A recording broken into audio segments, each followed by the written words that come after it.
We made it. We made it. Thomas, how are you doing? Good, yourself? Doing fantastic. This stream, and I held off on asking you any questions while we were discussing because honestly, I think it's going to be a treat for myself, a treat for everyone watching to hear this amazing story, see what's going on, and then I'm sure we'll get more into VR stuff at the end of this. Not any idea where to start with you. Let's start with what got you into VR to start with, because that's the ultimate beginning of this journey. Is probably your son first, then VR. But let's start there. Well, I became a dad and a stay-at-home dad in 2010. And prior to that, I was a very avid gamer. I mean, hours and hours in Team Fortress 2, things like that. And when my son was born, I found that my gaming time just shrank exponentially. So I was switching from, I guess, quantity into quality. And at that point, I was also feeling just a bit stale. I wasn't quite enjoying my gaming as much. And I was looking for things to enhance the experience. And this is just right around the time that Johnny Chung Lee was doing his enhanced head tracking with the Wii modes. And I was looking into like mods to make stereographic games like the old Quake engine. So you'd put on the red green and you could see things in 3D. And I started hearing rumors about VR headsets that were coming about. And obviously, I'm old enough that way back in the day, the early Nintendo stuff and the very expensive, Department of Defense stuff that you'd hear about and coming soon. So when I heard about this was just about the time that the DK2 was about to drop. And just to side jump a bit, I'm classically trained as an artist. And when I heard about when there was this new equipment coming out, I needed to scrape together money quick. So I started painting things. And luckily, having rich in-laws that are like, highfalutin lawyers and stuff, I'm like, please, I'll make you anything you want. Let me give art to your house. And I managed to sell a couple paintings and was able to jump on the DK2 starter or Kickstarter. Nice. And Nice. I got it and just my jaw dropped. I was just absolutely enthralled with it. And I spent all my time just, looking under the desk and roaming around the room and just experiencing it. And it had such a visceral impact on me that I said, I have to make things with this.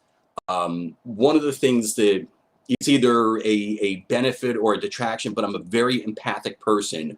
I feel things intensely. And it's weird for somebody that lived in New York City for 20 years because, hey, I should not give a crap about nobody. But I really wanted to make experiences that people could step into another person's shoes. Now, of course, like your first game, they always say, keep your scope small. So I totally went off the rails and I wanted to make a homeless person simulator and put somebody in those shoes of what it's like to be sitting in a subway and shaking a can for change and how people treat, our worst off citizens. And of course, totally scoped it more than I could ever possibly do. I'm not a coder. I have to use Playmaker, which is that visual state spaghetti thing to make programs work. And obviously, I planned too big beyond my meager capabilities and decided, okay, we're going to take it a little bit smaller. And at this point, we had known that my son was on the autism spectrum for about a couple years. And we would get help through the state for things like summer camps and speech therapists and stuff like that. And when he started coming home from summer camp, he was drawing. It's like, I don't know where you picked this up, but he's just suddenly drawing things like, we'd go to the local air show and he would start drawing jets and sidewalk chalk the next day. And I'm like, okay, this is incredible. He's never expressed anything. So when he started drawing, of course, I'm the dad with the phone taking the pictures all the time. I've got gigs and gigs and gigs, and I've got stacks of 18 by 24 sketch pads just filled with his drawings. And I started obviously cutting things out. I used them in graphics and whatnot. And a local game dev group was doing a learn by doing session, and I picked up some good Unity tips, how to use Playmaker with it. And I was basically just tinkering, trying to learn it from, small projects and take it from there. At the same time, I'm also a stay-at-home dad. So I have two kids and they demand so much attention. And I'm sitting there I remember this day specifically. I think I even have it on video somewhere. But my kids are just bugging me because they want to use daddy's toys. They want to put on the headset and see what daddy's doing. And I'm frustrated. I'm trying to work. I'm trying to learn. I'm trying to do something different. Fine. I slap one of the kids' drawings on a character controller, put the headset on him, and I think I went to go scrub the bathroom, just get something done. And as I'm working, I'm hearing this hysterical laughter.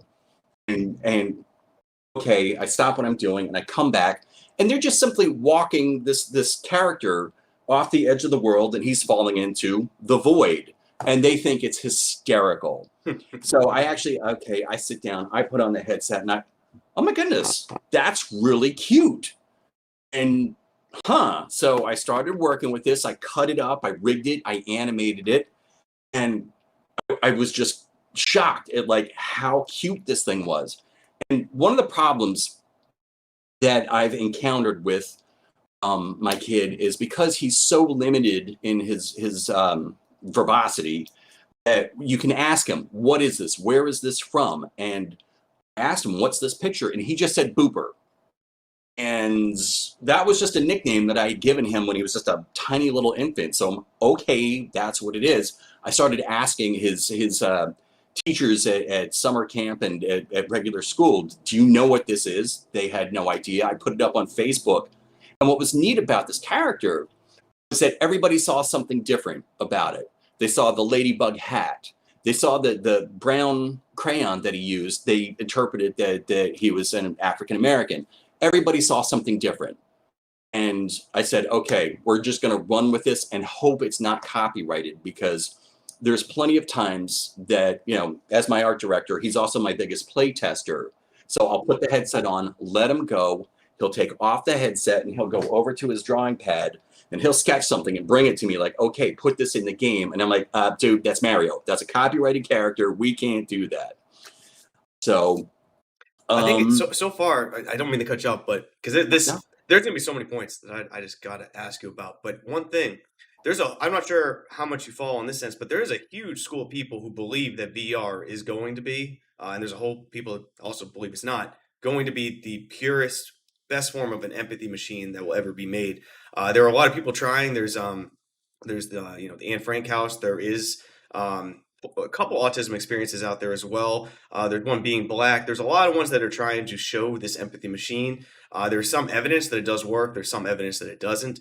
But it's interesting that as an empathetic person, this is where you picked up first, because ultimately, if we're thinking end goal before we start, an empathy machine is one hell of a great end goal. It's something that we really, in my opinion, should be striving for.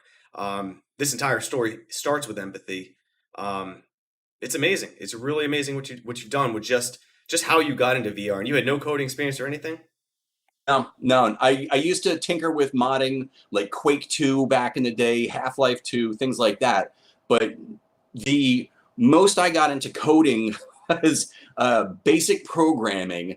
And I don't want to date myself here, but back in high school in the 80s, and it was on the monochrome monitors, and we were using 5.5-inch floppy disks. And I just noticed after a while, staring at lines of code, that I would just get these intense headaches and my neck would just tense up. And same thing in the 90s, okay, this web, it's a new thing. Let's learn HTML. It just, for some reason, it didn't click with me. I think in some of the testing that I've done, I'm something like 85% right-brained, creative, that type of thinker. And I look at a program like Microsoft Excel, and I just instantly, the eye starts watering and twitching. But I look at something like Photoshop, and it's like, that's natural to me. Boom, let me just run with it. So coding was just something that I've always struggled with. And it's one of those things that you miss a colon or a period or something, and I just want to rage quit. So when somebody started talking about this Playmaker thing, where you just take little blocks and connect them together, visually it hit. I can change the colors, I can do this, that, and the other, and it worked for me. I know that I've got to learn some modicum of coding just because. And certainly when it comes to things like writing shaders, I'll definitely have to try and absorb that as best as I can. But Playmaker gave me a whole realm of interactivity and being able to make, what I see in my head come to life. And I'd be lost without it. I haven't tried the Unreal blueprints yet, but it's definitely on my to-do list. And with that, I was able to cobble together a bit of a demo. And I showed it to a few people, put up a couple of YouTube, and some buddies of mine back in New York are like, hey, let me show this to some people. And it was really getting And how long ago was this? Like, what was the VR scene like this when you started showing this to people? Because I'm assuming their mindsets way back then, and I say way back then, but 2016, 2017, 2018, it's way different than it was now. I've got to imagine their looks were a little different. It really was. And I think it was 2018. I was part of the local game dev group. And one of the guys, the guy by the name of Keith Blake, who runs the Cleveland Game Co-op, reached out to me out of the blue. And he says, we have a gaming expo down in Columbus called GDEX. And my guy just canceled on me. Do you have something that you can show? And I said, I'm going to try to have something for you. That's amazing. I had several little bits of pieces that I just put together into about a 10-minute demo, a small quest. And it's actually pretty much the same one that's on itch.io right now. And scrabbled together, packed up my computer, and hopped into my wife's ancient Altima and drove down to show my game. And everybody who saw it just loved it. Obviously, a lot of people that are attracted to gaming and whatnot, they either are or have somebody in their lives that is on the spectrum, so it instantly connected to them. And when they heard it was my kid, they would see, I had like a little attract mode on my monitor, and they would just walk by and they would see the kid's drawings and they would just smile. And as soon as I said, that's my kid's drawings, they're like, okay, I have to hear more about this. That was a little bit of a realization when I originally posted that you'd be coming on the stream. We all live in our little own bubbles, our own little echo chambers of life. And in my life, in my family, there are all sorts of different family members, and we all have differences. On the autism spectrum, however, it's very few in my family. But when I initially brought you up that you were coming on the stream, it was a lot. And I don't say a lot in the sense of 5'10". I'm talking like one day I had to scroll in DMs. People who are really excited say, I have family members on the spectrum. I have a kid. I have stepson. There's a lot of people who want to build this connection, build this empathy. And I'll be honest, I was blind to the volume of people. So when I hear you say you bring something like this, very small demo, and people are super interested, from an outsider looking in, it might not make sense. But then once you understand the scene, that you don't live in just your bubble, there's all these other things. It's got to blow some minds very quickly, especially when that demo was posted. This is emerging tech, even though I still consider it emerging tech now. It is emerging tech at the time. You know what I mean? I do. And that's part of the thing. It's become a bit bigger than just me and my son, because, like you said, everybody's got this person that they know in their lives, or a connection to somebody. And, part of it is now in this day and age where, being able to be tested and to be identified as somebody on the spectrum is, 20 years ago, it would have just been, oh, he's slow, or this person has, behavioral issues, and we'll just medicate him. Now there's therapies. Now there's places that, and this is the thing that just blew my mind. Oh my goodness. Reading some of the Twitter feeds, there is a company that is using VR for therapies for people with autism. Mm-hmm. And I managed to find that the Cleveland Board of Disabilities actually is one of the pilot members. So I'm busy texting, emailing people, talking to my son's speech therapist, and can we find who's doing this, and can I possibly get a demonstration of it? And they came out to the house, and it was amazing. Since my son's already used to VR, he just put on the headset and away they went. And it was so, like you said, the bubble. I'm so used to this game dev thing. There are people who are actually trying to help kids on the spectrum. And they had little like, here's how you're going to cross the street. All right, you have to press the button, you have to watch for the light to change, you have to look both ways, and then you can go. And it was gamified because until they looked both ways, there was no way that they were allowed to cross the street. They had programs about bullying, about making eye contact, which is a very big issue for kids on the spectrum, being able to use the words. And here I am just thinking, oh, I'm just going to have my little game and it'll help. No, these people are actually making a difference with this technology. And I'm humbled that I actually got a chance to even just see it. So if this somehow doesn't pan out, I want to kind of go knock on the door, like, you need somebody to help you with your program? I can do texture maps really good, sort of Well, thing. I think that brings up, I mean, it brings up a lot of good points. But specifically, it brings up, I think, that first VR experience, and it's interesting to hear how both you and your son bought into this so much and other people. So, from your experience, we'll start there, and then I definitely want to hear about how your son stepped into VR for the first time and his thoughts on it. But for yours, coming from a gaming background, like we said, Quake, Half Life, that paradigm shift of getting into VR headsets, was it uncomfortable for you at first? Was it the lights? The lights, here it is. This is what's next.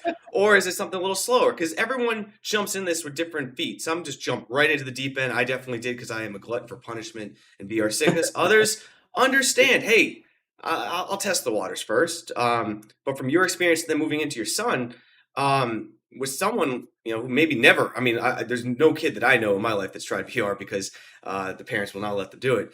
I'm curious, especially from a child's perspective, where their gaming experience is much less than someone who's been gaming for years and years and years, what their mind says. What is this experience? How do you even navigate that? That's like five questions in one, but you have just Yeah. opened up Um, Pandora's box on conversation here. it's fine. It's fine. My very first, it was the light coming down from heaven. Like, this is what I've been looking for. And I suddenly dove into every single demo that people were making for those early dev kit days. People had modded the Alien Isolation game Oh, and yes. poured that up over a weekend. I just was nonstop playing it. And um, with my kids, it's amazing how adaptable they are to new technology. Yeah, people our age, we grew up with, Atari, Nintendo, and all that stuff. And we're busy saying, no, Dad, you have to reach behind the TV and slide the switch to get it to work, kind of thing. They're doing the same thing with me. My kids it's a new medium that they get to swim in. And having had a bit of gaming experience themselves, when they found out, oh, you could do Minecraft in this, give me the headset. Okay, I've got this, Dad. Go away. Go away. And well, obviously with my oldest, since he doesn't talk, um, getting the nuance out of him, you basically just have to watch him, watch the smiles, watch how he'll just sit there and he'll stand and he'll be looking at it. He won't say anything, but you can tell, oh, he would like that. And I'll pick up the headset and I'll hold it and he'll say, okay, and just grab it and run with it. Has he? And what gets me is that they understand that it isn't just a consumption thing in our house. It's also a creation media. When you play the demo, the sound effects, when you're walking through the grass, it's my kid going, psh. When you jump in the water, they're going, psh. Things like that. So if they can't draw me a picture, Daddy, can I make sound effects for you? Can I test this? Can I draw a level that we can maybe put into it? So it's more than just, okay, let me play a game. It's a way of expressing themselves. And both my kids are big into Scratch. Mhm. It's a visual game making system. I've shown them Unity, and the only thing that they've really taken to was an add-on that I got called Doodle Studio. And basically you can make frame by frame animations and import that into Unity, either as a GIF or a sprite or whatnot. And they went ballistic with that. There are tons, I've got several hundred gigs of just animations that they would do because they would make it as big as they could and make it as long as they could and would make cartoons out of it. I think you're showing them something that VR can do above all else is that you're not building a game. A lot of people will just take a concept and say, hey, It's in VR. Have fun. Like, this is awesome. No, that's not. Well, it could be. It absolutely could be. I mean, everything could work. But most of the time, what a lot of people enjoy, I'll speak for myself here, world building. You're not building a game, you're building a world, and your son built that world. He literally is that world. He might not, realize it because some people don't realize that the amount of effort they put into something literally is them now in that. They think it's a separate entity, but no, that's you, that's him, that's anyone who's part of that. You built a world that they embody themselves in, and then other people who try this will feel that if that was the effort and the intention put in and what's been created, a new user jumps right in that and understands that fully. You don't need to be massive development team. I know I watched your amazing Twitter video for the pitch of everything. I think it was your pinned comment. You don't need a giant team. You need people who understand how to build a world that people connect with instantly. I can tell you, I haven't tried it on itch.io. I will be doing that very shortly after this. But if I knew, like, I'm assuming I would be able to tell the sound effects or a Yeah. kid or something. That's going to very much make me want to keep experience this. It's not a game. This is someone's being personified in VR, and that's powerful.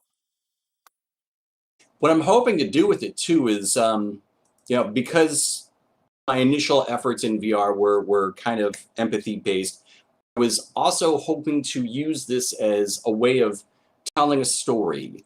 Um, Part of it is, this is my son. He's very much alone in a lot of ways. So I want this to be about a kid who's alone. He's lost. He's trying to get home. That's why it's Boop or Get Home. And not that I want to pull the old Disney tricks, but I want a couple of those, tug at the old heartstring moments where there's not a dry eye in the house and, old Yeller kind of got shot moment, but simply because it's a story and it's hard to say it's a hero's journey, but it's still a journey. And if I can just get at least one person to say, oh, wow, that story really it meant a lot to me. He somehow personified my feeling alone, and when he found his way back, mission accomplished. And the other things that, fingers crossed, if I can have happen, is obviously there's probably a good chance that this will go nowhere, and that at best in 20 years my kid will dust off the old headset and say, oh, me and the old man, we made this, which is perfect. It would be a legacy I would be happy to leave my kids. But if it does take off, like, I want part of the proceeds to go to autism awareness and acceptance. If it really takes off, I want to have a companion app developed so a parent can take like a smartphone, take a picture of their own kid's drawing, and the app will cut it up and rig it and animate it so a kid could play their own drawing in game. That is absolutely amazing. Like, so let's backtrack a little because I like that end goal, and we'll get there for sure. I have a couple questions on that. But when you have the opportunity to drive out, show this to people, take that chance. Really, you took that chance and went with it.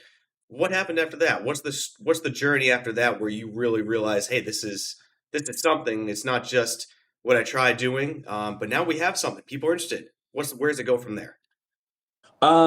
Currently, I'm doing the solo dev thing. I'm trying to find time, and this is where COVID really messed up everything because I've been trying to get more and more shows. When I was showing at GDEX, a gentleman came up to me and says, "Hey, we run another expo called Maker X, and it's a bunch of creators, a bunch of students, people who do robotics and things like that. Would you like to show your game?" I'm totally there. And I started applying to things like Games for Change in New York and trying to find ways that if I could possibly get money, how awesome would it be to go to, E3 or to go to any of the PAX programs, either East or West. And just right before COVID hit, I was scheduled to show my game at the Cleveland International Film Festival. Hmm. And my biggest audience, like GDEX, has about 4,000 to 5,000 attendees. This would be a audience of close to 100,000. Wow. Yeah, And like a week before I was supposed to do that, I was also slated to go on a radio talk show because there's a grant program called Awesome Foundation that I had been applying to. And I found out that they had a radio chat that you could talk about your awesome project that you're applying for a grant. And I thought this would be a great springboard. I could get on the radio, I could talk about the film festival and possibly draw in a lot of people. And boom, COVID hit, everything shut down, we're canceling everything, and then depression set in. Yeah, So that's a gut shot. it was. And suddenly, my wife's working from home. She needed the office because that's actually plugging straight into the router because she's a trainer. She needs to be able to be on Zoom calls all day with zero distortion. My kids are home. They're learning school with, these really kind of cheap Chromebooks that the school had provided for us. So I'm shifting goals from trying to be a emerging starter developer to suddenly being tech support and snack provider and help. I need, to have this fixed. And yeah, my world came screeching to a halt. Fortunately, around last September, I just had kind of started plugging away at a few things where I could here and there, and I got accepted into the Oculus Launchpad program. Yes, yeah, you did bring that up. That's awesome. Congratulations. Thanks. It was amazing, intense, and like everything else, my end goal is I need money. Whether I need to hire voice actors or if I need to hire music or just even somebody to help with the actual coding of things that is beyond my capabilities, I realized that I need to start getting funds. I need to get seed round funding started, and I need to start getting some marketing going because everything that I'm reading is all about start your marketing on day one. Have Start, you been able to getting, reach out to like any of the National Autism Society, the hospitals, partner with any of them? Have you reached out to any of those guys to see if there's opportunities? I've made attempts. I think obviously with COVID and everything else, people's focus shifted to, okay, we just need to be able to provide parents with kids on the spectrum as much help as they can in these tough times. And obviously outreach and things like that took a backseat.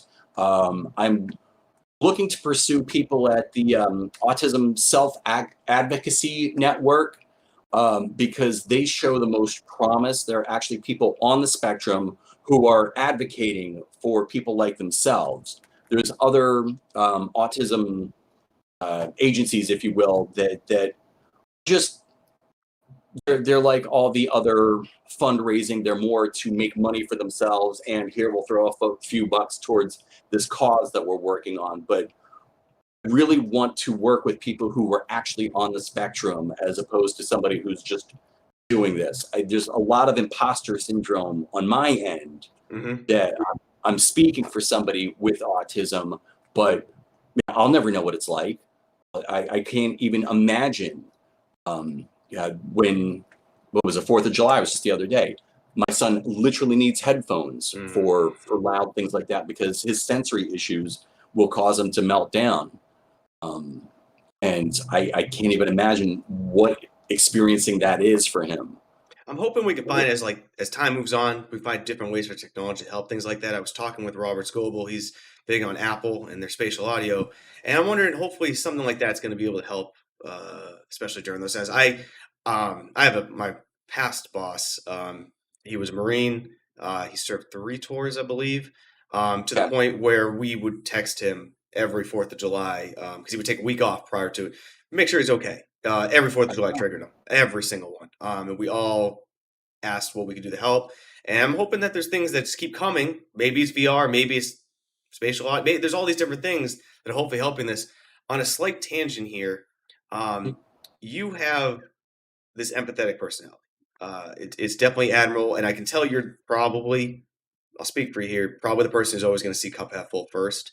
Um, from someone who's been with VR since the DK2 days, I really want to push your brain right now on what you think the state of VR is, because I live in an echo chamber of toxic positivity, toxic negativity. It's just what's going to happen. It's whatever the day is. If Facebook does something stupid, it'll be a negative day, and if a good game comes out, it'll be a positive day. That's just how it is. But for someone like yourself, I feel like you're going to have a unique perspective on the industry, especially coming from the empathy machine side. What's your views on VR right now? If you had to sum it up somehow. I think we're kind of splitting in certain ways.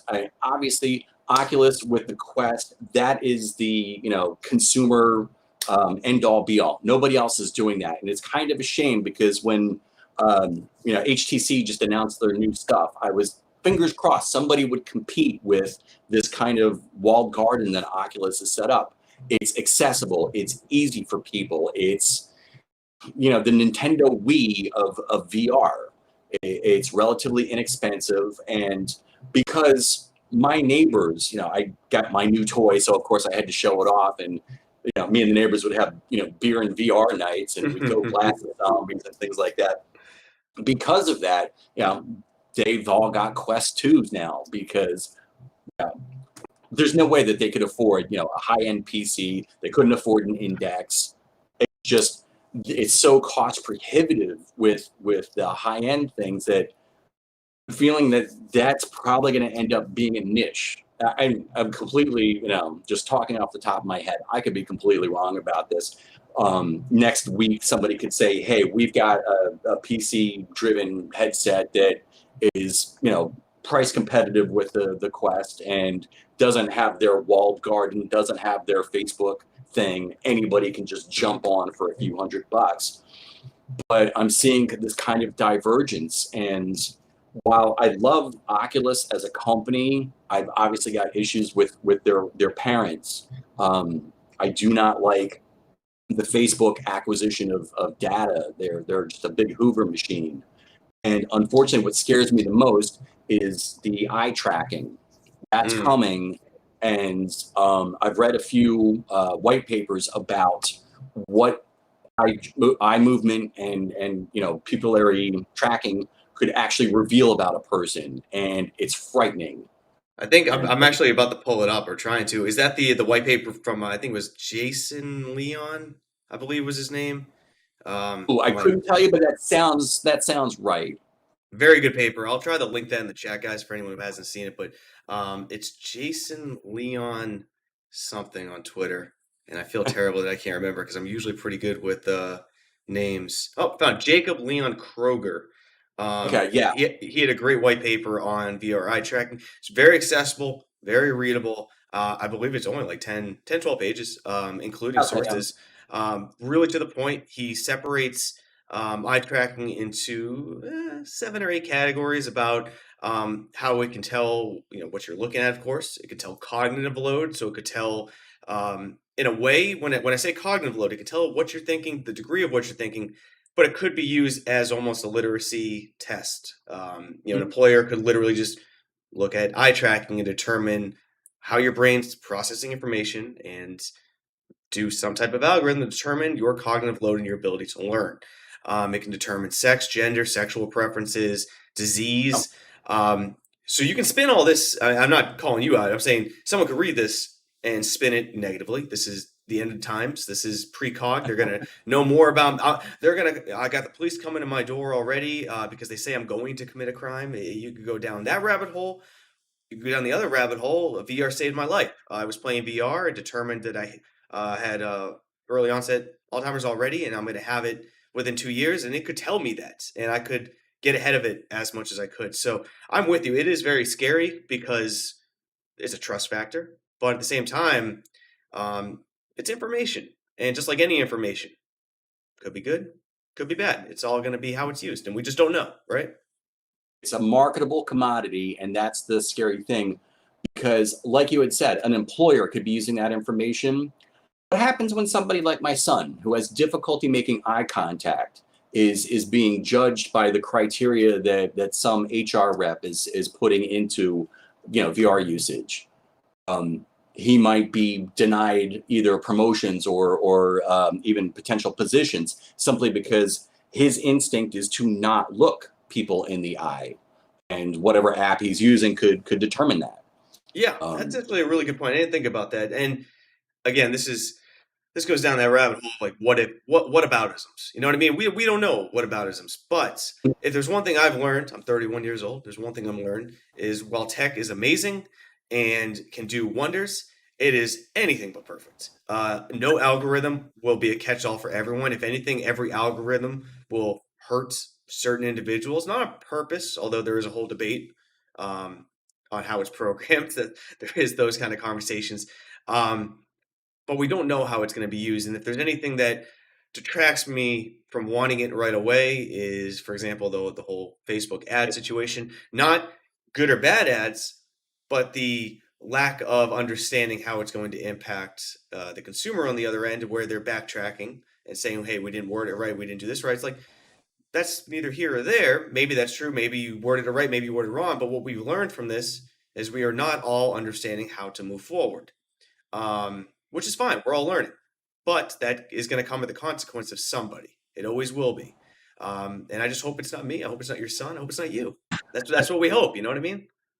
Mhm. And I guess circling all the way back around, this is one of the reasons why I'm doing this, because if I can show that he's got something to contribute to the world, if there's something that he's able to bring forth, then his voice gets added to the discourse. It gets added to the dialogue where people are saying, okay, so this person might have a problem with this particular bit of data that's being collected. He can actually bring in a message that says, oh, you need to think about these people. Right now there's the big push with, inclusiveness, Me Too movement, everything else, getting those voices in so we all have a collective say. And That's I'm just over here in my little corner advocating for this one group of people. But Now, do you think for people on the spectrum that the anonymity of VR, the ability to technically be anyone you want, and even if all you want to be is that character because you like what they look like, no one knows you.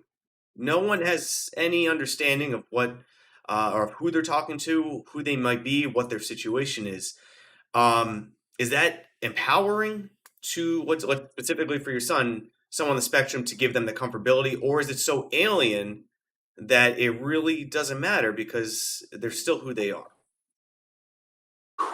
um, certainly, I'm loath to speak for people with autism, but I think in a lot of instances it can be freeing.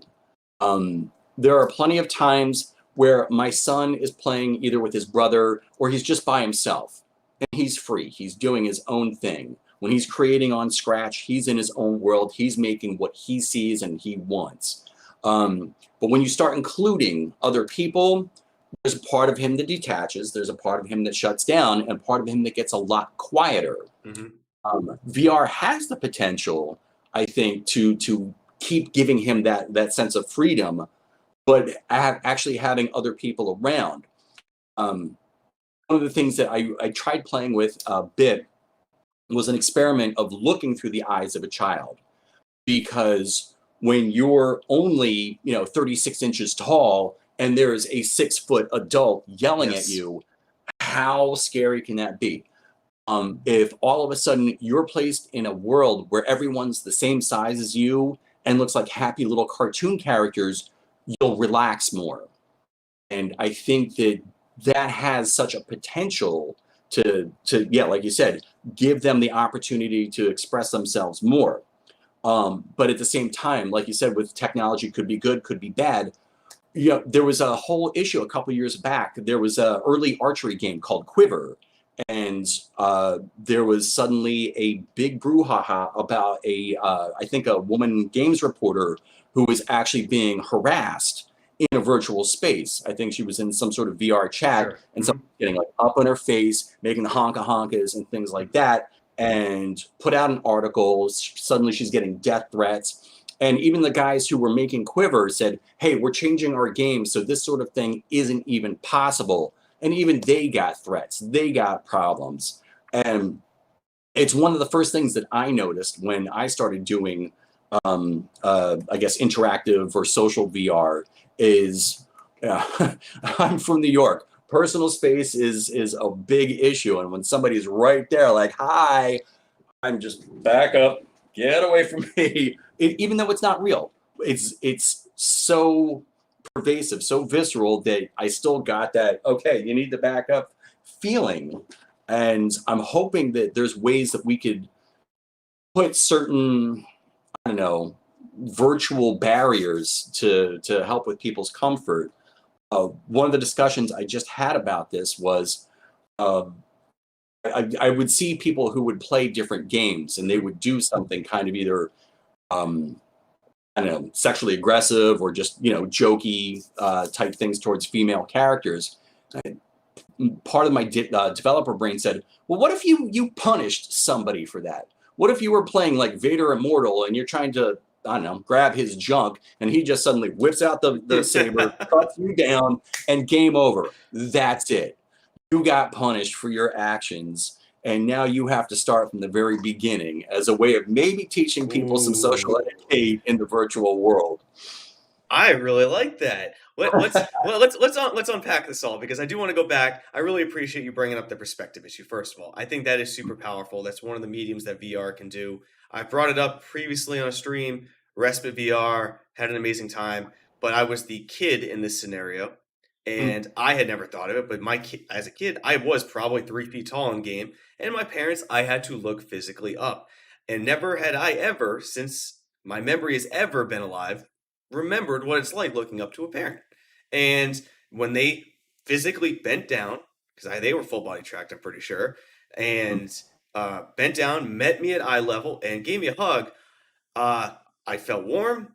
I felt authoritativeness. I knew this was my parent. I ain't gonna say anything wrong right now. I'm all ears. That perspective shift is insane.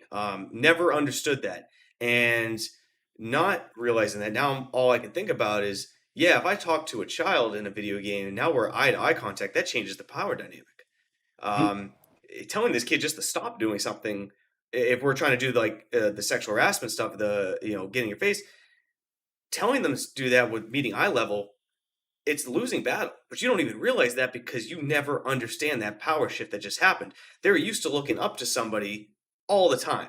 And now they have the power where they might even be able to look down at somebody because they could change their yep. height. Insanely powerful. They could be a transformer, they could be Optimus Prime, and I'm looking up. That power dynamic now is entirely shifted. So then when you Mm, get into now having to somehow mitigate that, like you were saying, Quiver had to do, which I don't blame them for having to figure it out because everybody is figuring it out. If anyone says they know the best way to do something, they're full of crap because no one does.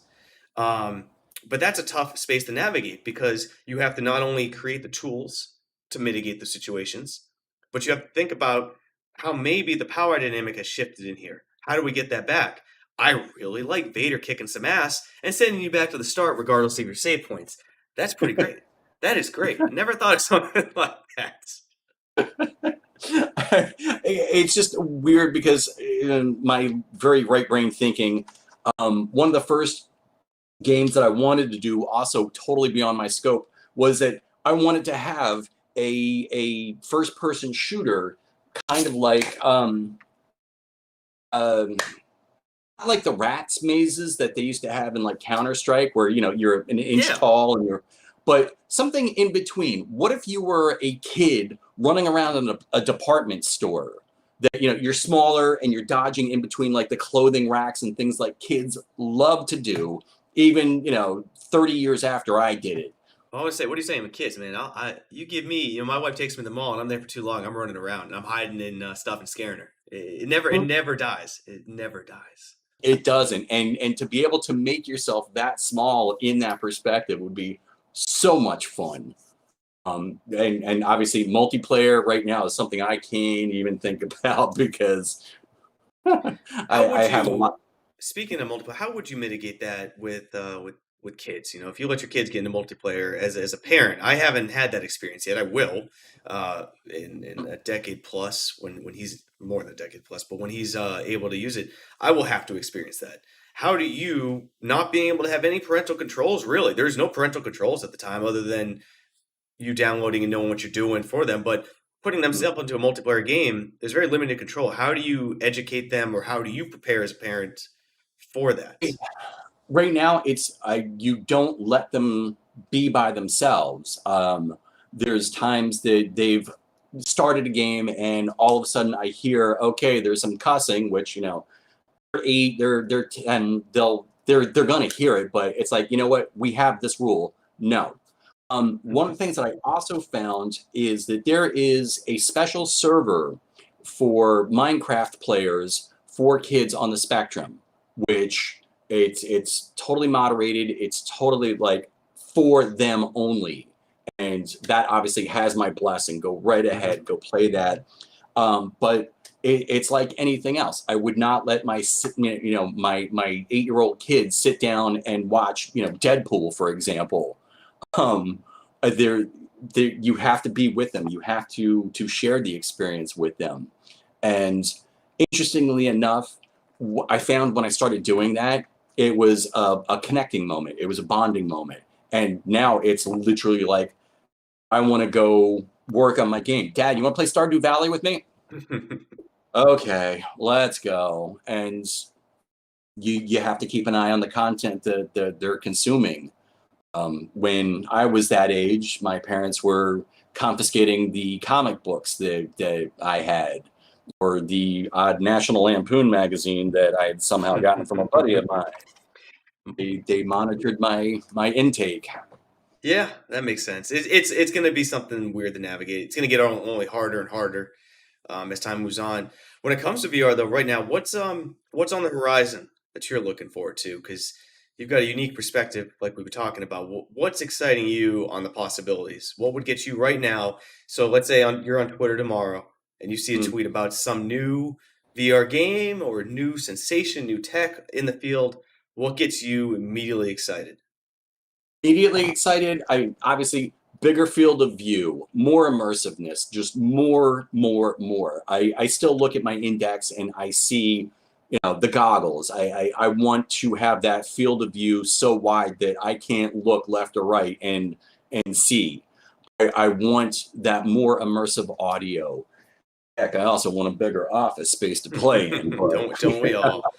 Don't we all? um and certainly I'm excited for the fact that I can take a VR headset, shove it in my backpack, and take it to the park where I'm hanging with other parents and say, okay, do you remember like back in 2003, like the hottest game was Doom 3 and it really taxed your computer? Here, play it on this.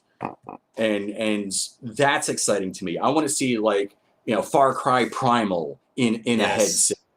I want to see more game ports because people are figuring out how to make it work that way.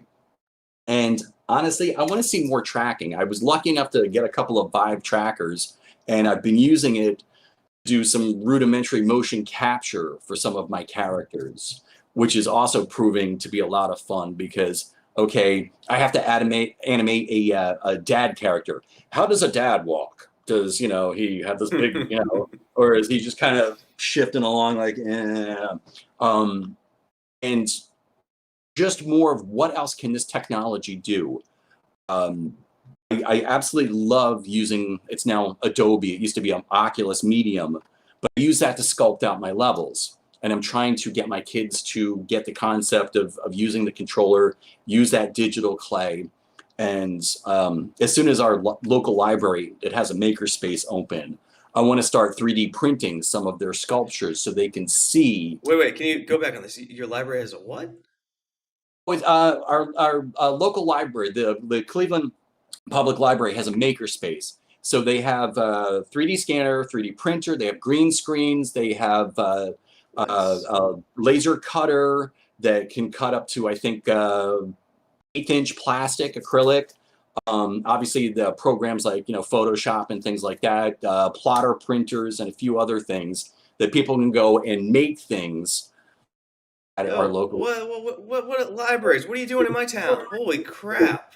You'd be getting a lot more people interested in going to the library if that was commonplace. Holy crap! What an amazing like set of tools they're providing. Like that is how you get people to want to try and Interesting. learn new things. Oh my god, Mhm. that. One of the little daydreams that I have is to open up kind of a virtual studio creative space, something along those lines that during the day we're busy doing motion capture in VR, or we're working on games and things like that together. And then at nighttime, okay, we get cosplayers to come in and pose for artists to do like life drawing stuff. So you've got somebody dressed up as um, one of the Japanimation type Hmm. superheroes and stuff. And people can just bring their tablets or their favorite sketch tools and get a small jazz trio to come play while we're sketching and enjoying blasting zombies in VR. I'm really hoping, I'm very much hoping so that the next, I'm going to be very optimistic in the next like 1 to 5 years that we start seeing a dramatic increase in the tech that leads to immersion. I was reading an article today. Amber, man, blanking on the last name today, but there was a good article on how we're in a very, very tricky situation. It was related to the workforce right now, where everyone is having a very big problem going back to work because that Mm-hmm. promise that we felt like we owed an employer pre-COVID, that we felt like we owed the world ourselves, the donate, and many people realized that they could be dropped, and they were dropped at the drop of hats. One of my best employees was dropped, not by myself, thankfully. I didn't have to pull that card, but was dropped because of an economic decision. And that is very hard for me to rationalize to this day. And a lot of people are having this problem where their entire social structure was destroyed, their entire professional structure was destroyed, uh, their perception of what living was in a way destroyed. And I fully believe virtual reality is going to be one of the healthiest outlets to calm. It won't fix anything, but it will calm that state of mind and give an outlet to possible scenarios to feel more connected. And I think we're very lacking that right now with what we have with VR. Like you said, the field of view, you blatantly know, and especially depending on what you're using, the index you brought up, you still feel that way. And pretty much that's the best you're going to get out there, in my opinion, on field of view. That's what I enjoy the most. You go to a Rift S, love it to death, guys. Sorry, my Rift S owners, love it to death, but it's like looking through a scuba glass. I mean, it's Mm-hmm. like this. Um, it takes it out. Your full body tracking, not no simple one piece solution. You need trackers everywhere. There's no solution right now that makes me sometimes realize that I want to be there. It still feels like dressing up. But I hope, like you said, especially the tracking, give me something that feels real. There's a reason why. Have you played VR Chat at all?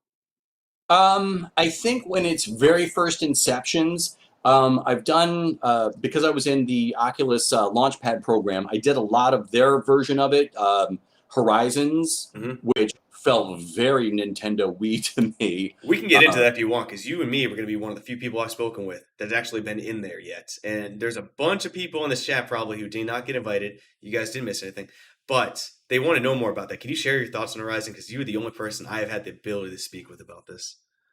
it honestly, I kept getting these Wii type vibes from it, and we were doing it because part of the launchpad process was watching virtual presentations. We were watching a lot of people from Oculus. It was like being in an IMAX theater. We're all just standing around talking, but they're delivering, keynote speeches and things like that. So that part was very interesting. Their little mini games felt, I don't want to say rushed, because they've obviously got a lot of talented people and they're working their butts off to get this stuff out as quickly as they can. But it felt like it's too new. They need to refine it a bit more before it's released to public consumption. The only problem with What that I comment is that they've been refining this for like 4, 5, 6 years. It's been a long really, time. been that long? Oh my It's goodness. been a long time. Now, what I liked a lot was the back end stuff that nobody would notice. I never encountered latency. And I'm talking to people from all over the country, a few international too, and I could not perceive any like slowdown at all. I don't exactly have the best internet. I've certainly got an old, crappy router. And it was incredible that I was chatting with people from all over, watching a live video on a giant, huge screen, and I could perceive no delay whatsoever. I just did a chat, and unfortunately, it didn't work out very well.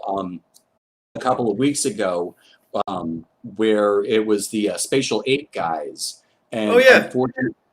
I tried to set up a little, or I set up a little. They set up a little pavilion, I should say. I just contributed the assets for it.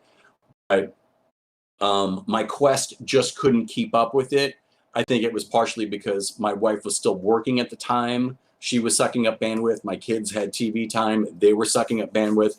And I just dropped like 2 or 3 times until I think my Quest started to overheat. And for anyone in the chat who isn't familiar with Spatial Ape, the Peter Bard, amazing creator with Cody Sturgis of VR Trend magazine. So shout out to them. Please go subscribe to them if you haven't, because that magazine's amazing. And your boy has an article in the next episode, but that's a shameless plug. But they introduced me to Spatial Ape. It is basically very early on, but they are creating more or less showrooms, showcase rooms, conference rooms. I don't know how you would classify it, where you can bring in your assets, create your stage, and people can just come and listen and be part of it. It's very early on. I think that technology will be wanted. I think it's just going to take a while to refine, but it's absolutely going to be very useful. It's trade show. That's the word I was looking for. They're trade Yeah. shows, and And but it they was, custom make them. Yeah. yeah, it was absolutely amazing. This is like a format that I felt comfortable in because I've already demoed my game a bunch of times, and these are people who are obviously into this technology. They're already immersed with it, and to be talking about my VR game in a VR space, just it felt really cohesive. It felt natural. It felt fluid, and everyone was just so nice. And honestly, I was impressed with their social distancing, I guess, or yeah, it wasn't like some of the other VR chats or Horizons where people are just suddenly, hey, Yep. no, kept a respectful distance and absolutely loved it. I really I want to see more with Spatial 8 because I think they've got something. There's going to be an insane amount of tech like this coming out. We are going to be doing trade shows in VR. You're going to be going to the Hmm. movies. Your entire social structure of where you would go to IRL is going online. It's been doing that forever. We do more and more stuff online. We watch things on YouTube. It's the natural progression where it's going to go now to VR. It's going to take a while. It's going to take a very long time. I still think we're a decade plus out, but it's going there. So get in now. And that's why Spatial Ape's doing a really good job of getting in there early on. And I think that's gonna be like that. Granted, I know your experience with them was a little rocky, but that kind of stuff I think is where experiences, games, projects like yours, that's where it shines. Especially once you're able to get like kind of what HCC does when they did their I don't know what they call them, HCC Directs or ViveCon. Is that what they called it? I think it was Yes, Vive. yeah. Yeah, when they do that, it's they make this amazing room and then they just replicate it. So yes, you might only see 30 to 40 people in a room, but there's hundreds of those rooms. I might be exaggerating. I don't know what HCC's polling numbers these days, but there's you know potentially thousands of people that are going to be able to be in first person view directly in your assets, directly in your experience, where you can pitch to them, and that's going to be powerful. Um, so I hope next time they invite you in, that's a little bit of a better experience. And I honestly think it was my end because I had so many people, busy with their computers on and just. I was also in one of the less cooler rooms of the house, and it was a good 90-degree day, and I managed to get a fan on me, but I don't think it was enough airflow, and we were overheating, and I knew I was sweating buckets at the time, and like, oh, should I pop off that faceplate and maybe go sterilize it or something? Let's hop back real quick to your game. What can be done right now to help you kind of go through the next steps? Is there anything that you want to tell people in the chat? I can help you out with what would help get this moving? Because I think it's really important that I preached it a bunch. Everyone who's watching right now has heard it. I do it ad nauseum in Twitter and stuff. VR and gaming is great. Gaming really will always lift someone up by the shoulders who's having a bad day and brings you to the finish line. That's a lot of tech has been built off mobile gaming and gaming platforms, but it's not only that. And the VR for good needs a little help. Let's be honest. It sure It needs does. it needs help. Um, right now, it's just going to be a bit of a holding pattern for me because I've got 2 kids home from school for summer. I've got a wife who's busy working at home. So my dev time has, like I said before, has shrunk appreciably. So obviously, give the likes, give the follows, and certainly There's been some like small business contests that I've been trying to pimp on and hopefully get those little grant dollars so I can actually start hiring people who are smarter than me to help get this project to the next stage. Otherwise, it's just me slogging along, doing what little I can until September rolls around. But keep your eye on social media, because as soon as I've got something where, like the Youngstown Business Incubators had a contest where people would throw up a pitch, they'd submit a pitch deck, and the person with the most likes got the $1,000 prize. Unfortunately, my game wasn't strong enough, so I'm hoping to just keep more eyeballs on me. And as soon as something like that pops up, everyone can just dogpile on and vote for Fletcher Studios. Let's get You those votes in. you got my vote, my man. But Appreciate it. let's end it on this. Let's give you the floor for everyone in the chat, for anyone who's going to watch these clips later on.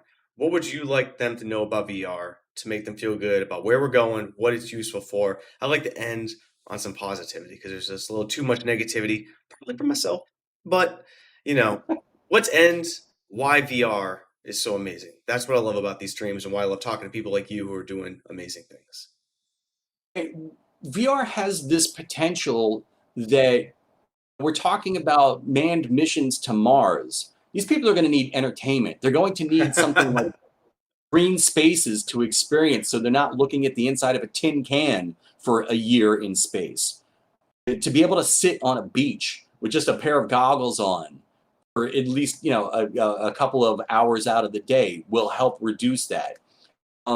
There are people who, like you said, with COVID, were just suddenly out of a job. I saw somebody, and I'm sure it was just like a tech demo, but it was literally a person using a VR headset and controllers, and they were controlling a robot at a kiosk to like get a soda out of a Yes. freezer and serve it.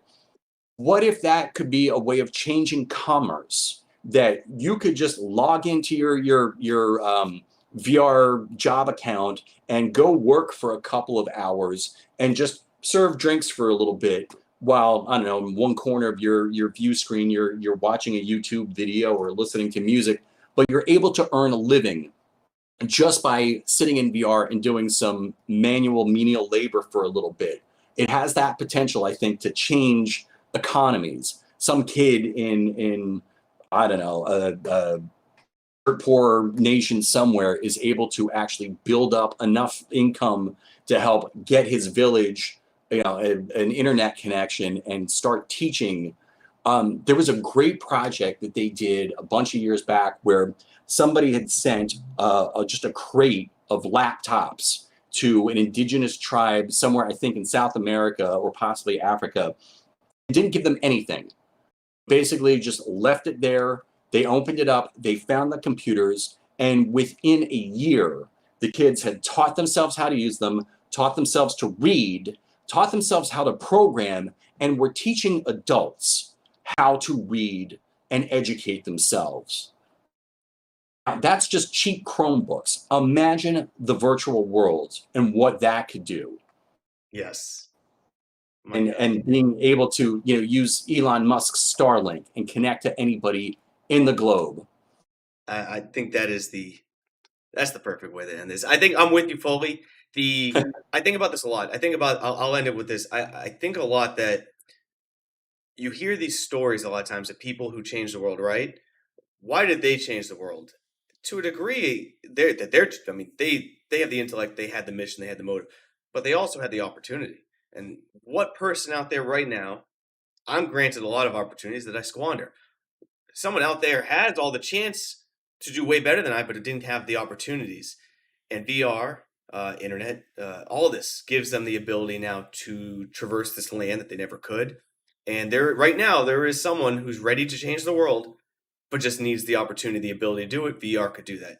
That's why I'm happy about this medium. That's what I'm hoping. So I want to talk to more people like you, people who are using VR for good. That whole niche needs a little help. They need publicity, let's be honest, and they need to be shown a lot more because you're doing a lot more good in the long run than a simple game is going to do. Um, for time's sake, Thomas, I think that's going to be it for today, my man. But thank you very much for stopping by, and I hope everyone in the chat learned why VR is for more than just gaming. It's been But a pleasure, sir. Thank you so much for this opportunity. absolutely. Everyone in the chat, if you don't know, if you missed something, I hope you stick around for like 2 minutes here for a quick plug. There is the clip channel that I'm trying to push hard for anyone who can't spend a bunch of time on a long video. I understand completely, especially for content like this. But if you want to catch the best parts of all these streams, I will clip these, put them on the secondary channel Monday through Friday. A little bit good tidbits that you can just listen to, don't need to watch or anything like that. That link will be down in the video description and in the comment section.